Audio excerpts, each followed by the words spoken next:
Bharatiya Janata party के कायदीन ने बेरोजगार नौजवानों के साथ चंद्रशेखर हुकूमत की नाइंसाफियों के खिलाफ 4 मई को 24 घंटे तवील भूख हड़ताल का आगाज किया। मरकजी वजीर सियाहत और पार्टी के रियासती सदर जी किशन रेड्डी की क़यादत में इंदिरा पार्क के धरना चौक पर ये भूख हड़ताल शुरू की गई।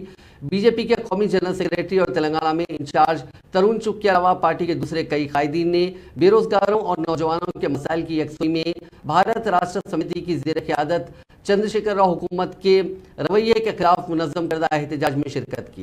किशन रेड्डी ने इल्ज़ाम आयद किया कि गुज़िश्ता 9 साल के दौरान बीआरएस हुकूमत बेरोजगार नौजवानों को रोजगार फराहम करने में नाकाम रही और उसने बेरोजगारी भत्ता जारी करने से मुतालिक अपने वादे की भी तकमील नहीं की।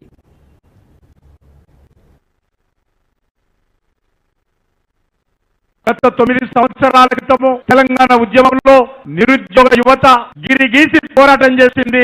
తెలంగాణ నిరుద్యోగ యువత ఈ తెలంగాణ వస్తే మా భవిష్యత్తు బాగుపడుతుందేమో ఏ మాత్రం ప్రాణాలు లెక్క చేయకుండా 1200 మంది బిడ్డలు తెలంగాణ కోసం ఆత్మ బలిదానం చేసుకున్నటువంటి చరిత్ర. మిలియన్ మార్చ్ కావచ్చు, సాగర్ హారం కావచ్చు, వంట వార్పు కావచ్చు, ఇదే ధర్నా చౌక్ లో సంవత్సరాల తరబడి నెలల తరబడి నిరుద్యోగ యువకులు తెలంగాణ ప్రజలు తెలంగాణ కోసం పోరాటం చేశారు. కానీ ఏమండి 9 సంవత్సరాలుగా ఈ యొక్క తెలంగాణ రాష్ట్ర आज ये धरना, आज का ये कार्यक्रम, ये दीक्षा का कार्यक्रम केसीआर सरकार को अलविदा कहने के लिए हम यहाँ इकट्ठे हुए। ये जो आवाज है, ये जो कार्यकर्ताओं का ये आज जो यहाँ पर इकट्ठ है, ये तेलंगाना की जनता की आवाज है जो पिछले लगभग 10 सालों से केसीआर के अत्याचार को, केसीआर के परिवार की तानाशाही को देख रहे हैं, सह रहे हैं।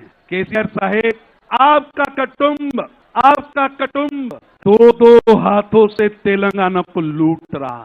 तेलंगाना की सरकार जो आंदोलन चला था, जब नौजवान सड़कों पर निकले थे, सर पर कफन बांध के निकले थे, उस समय उन लोगों ने संकल्प लिया था बंगारू तेलंगाना बनाने का।